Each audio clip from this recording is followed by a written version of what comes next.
Shalom, family. Christmas is said to be the most wonderful time of the year, centered around the birth of Christ. A time when participants are focused on family, togetherness, giving and receiving, music, gifts, food, decorating, candles and lights, early mornings and late nights, anticipation, and so on. If you think the Christmas spirit, family time, and bring on the cheer traditions you know and have come to love were just about celebrating the birth of our Messiah, you've been deceived, as most of us have. We were there too, many years ago. For years, we spent time celebrating Christmas like many others have, until we felt like something was off. It didn't feel like we were honoring the Most High. We decided to stop celebrating Christmas as we were led by the Ruach, or Spirit of the Most High, and all other holidays and birthday celebrations as well. It wasn't until a few years after stopping that we began to even see some of the things we are going to discuss in this video. We've come to find that nearly everything, if not all things connected to Christmas, is rooted and has a backstory in paganism. We believe that no believer in the Most High should celebrate Christmas. Through this series, we will present you with evidence that this is not of the Most High, starting with the origins of where and when Christmas began. As we get into this, we want to encourage you to use this video and the others to come in this series to reach your friends and family who are wanting to see the truth of this holiday. And please like, share, and subscribe if you haven't already, as this helps us to point more people to Yah. As we said a moment ago, nearly everything, if not all things connected to Christmas, is rooted in or has some backstory in paganism. Note, paganism is heathenism, the worship of false gods, or the system of religious opinions and worship maintained by pagans. A pagan is a heathen, heathenish, Gentile, noting a person who worships false gods, pertaining to the worship of false gods. Before we get into the origins of Christmas, we would like to start with a quote from the Barna Group. The problem facing the Christian church is not that people lack a complete set of beliefs. The problem is that they have a full slate of beliefs in mind, which they think are consistent with biblical teachings, and they are neither open to being proven wrong nor to learning new insight. We believe this is the case for so many believers, and especially for those who call themselves Christians. Too many people are too afraid, too comfortable, or just plain old want to hold on to the doctrine and traditions of men. Because of those beliefs, people are held in bondage and oftentimes believe and do things that are totally against what the Most High tells us to do or believe. With this in mind, let's get into the origins of what was force-fed to us as a celebration and honoring of the birth of our Messiah, Christmas. It all began with Noah's great-grandson Nimrod. Nimrod was the ruler of the first world empire at Babel, later known as Babylon. He was the first person on earth to revolt against the Most High. He declared himself as God and became the sun god of Babylon, known as Baal. He was the one who tried to build a tower, thinking he and his crew could reach the heavens to try and fight and dethrone the Most High Yah.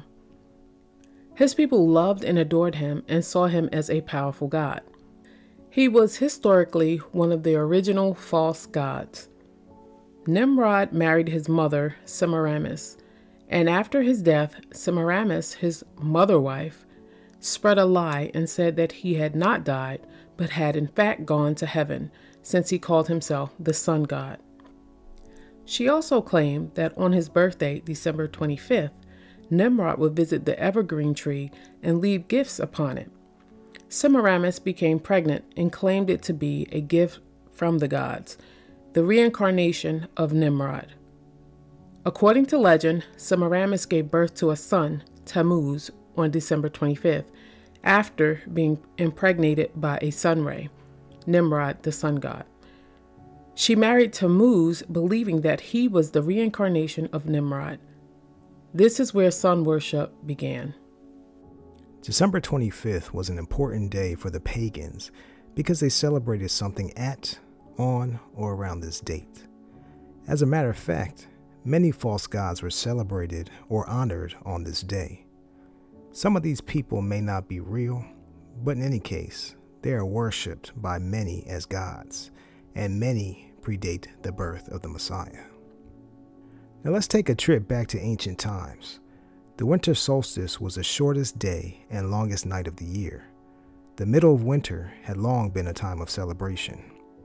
Back in the days of Babylon and in the days of Assyria, most of the people worshipped pagan gods, and a lot of them were sun worshippers, believing that the sun was their source of life and light. Every year, they saw the sun move further and further south. The days grew shorter, and they thought that the sun would never return. In order to encourage the sun to return, to supposedly strengthen the sun god, they worshipped through rituals. Cultures around the world held feasts and celebrated holidays around this time. Fire and light were traditional symbols of these celebrations. When it was clear that the sun wasn't going any further south, they concluded that they had been successful. They thought that their sun gods had been strengthened through their worship, and therefore the sun was now going to return. They rejoiced with feasts, drinking, and celebrations. Centuries before the arrival of the man most of the world knows as Jesus, which we call him by his Hebrew name Yahusha, early Europeans also celebrated light and birth in the darkest days of winter. In Rome, where winters were not as harsh as those in the far north, Saturnalia, a holiday in honor of Saturn, was celebrated. The pagan celebration of Saturn, the Roman god of agriculture, the sun, and time, began as a single day, but it had expanded to a week-long festival beginning in December on the 17th. Saturnalia was believed to be the death and rebirth of Saturn. During Saturnalia, work and all business was suspended. All of the schools closed. People celebrated by having big dinners, visiting friends. They put boughs and trees in their homes. They would light candles and lamps to protect themselves, to ward off evil spirits because of the darkness, since the sun wasn't shining as much. Giving and receiving gifts was also common, usually gag gifts or small figurines. Slaves were given temporary freedom. Moral restrictions were eased. Human sacrifices took place. And there were raucous and drunken parties where orgies took place. Saturnalia was simply an adaptation of Persian Mithraism. In Mithraism, the midwinter festivals began with the worship of Zervan, whose celebrations ended on December 24th. Zervan was perceived as the god of infinite time and space, and he was portrayed as one who was neither good nor evil. The celebrations then transitioned to worship the reborn Zervan as the newborn Mithras, born on December 25th, who was thought to have brought back the sun after the winter solstice. The Romans adapted Mithraism in the form of the Saturnalia. Saturnus, as he was known under the name popularized by the Roman world, was in fact the ancient Persian god Mithra, the reborn Zervan. Germanic pagans believed that during the winter solstice, which marks where the northern hemisphere is at its furthest point from the sun, the forces of magic were stronger than usual. Many lived in the far northern reaches of Europe, where the absence of the winter sun is felt strongest. The return of long summer days was considered a rebirth and was celebrated in the festival of Jiol or Jol. The whole season, called Yuletide, was among the most important holidays in pagan Europe. Here are some points on Yule. Ancient Norse included themes of light, fire, and feasting. Sacrifices were an important part to gods, other supernatural beings like elves, or to the dead. To the Norse, it was the Day of the Dead. Yule is connected to Odin, the god of the dead. It is considered a New Year festival intended to set the tone for the months ahead. Sunlight began to increase again during this time, and Yule Day was also known as Child's Day. Yule is one of the oldest winter solstice festivals, with origins among the ancient Norse thousands of years ago. It is generally agreed that Yule celebrations began as a Norse festival called Jul, although assessments of the purpose and traditions vary. Yule is and was believed to be a celebration of the sun, of rebirth and renewal, and the continuation of life. Ultimately, this is a festival of the sun, so light is an important element. Flickering candles, bonfires, and the traditional lighting of the tree all represent this celebration of the slow returning of the light. Many of the traditional winter customs can be traced back to the Norse people, who originally called this festival Jul. Decorating with greenery, hanging ornaments in trees, caroling, and gift-giving are all customs that originated with Germanic peoples celebrating the day of Yule. Pagan and Wiccan traditions say that it's the time of year when the Holly King, who represents the dark half of the year, gives way to the sun god, or Oak King. So we are starting to see where some of these present-day traditions are really coming from. But there's more. The Roman Empire adopted December 25th as the birthday of the unconquered sun, Sol Invictus, which was the official god of Rome. The Romans also combined the festivals of Saturnalia and Yule into Christ's Mass. They likened the Messiah to the sun god, Saturn, and it seemed to make sense to them to make it the same as Saturn's birthday. In the 3rd century, the Roman Empire, which at the time had not adopted Christianity, celebrated the rebirth of the unconquered sun, Sol Invictus, on December 25th.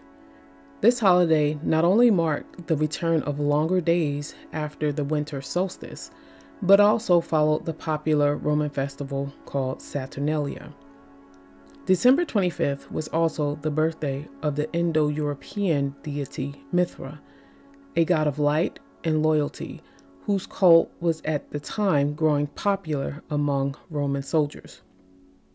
The church in Rome began formally celebrating Christmas on December 25th in 336 AD during the reign of the Emperor Constantine. Constantine was a pagan and he was into Mithraism. He converted to Christianity, and when he did, he adapted Mithraism to Christianity, keeping the pagan practices intact. What he also did at the time was ban all the biblical Hebrew feasts and weekly Sabbaths. As Christianity grew and people traveled, they took their traditions of paganism with them. The Encyclopedia Americana states that Christmas was not celebrated in the first centuries of the Christian Church. Other sources, such as Zondervan Compact Bible Dictionary, shows that the first mention of Christmas was not until 325 AD, the time of Constantine. It actually started around the 4th century. In the 5th century, the Western Church ordered it to be celebrated forever on the Roman feast of the birth of Sol, the sun deity. By no means have we included all the information on the complete origins of Christmas. We have supplied enough information and research to show why we believe that no believer should celebrate this day. It has nothing to do with the Most High or our Messiah. As a matter of fact, these pagan celebrations predate the Messiah's birth. As we often say, don't just take what we say. We would suggest that you take some time to do research for yourself. This concludes part 1 of this series. In part 2, we will go into where many of the practices that are done during Christmas came from and why they are done. We also will cover some of the characters of Christmas and how they came to be part of this man-made wicked tradition. Please share this with your family and friends, and please also like and subscribe so that you do not miss any of the rest of this series and other videos to come. Thanks for watching. Until next time, family. Shalom.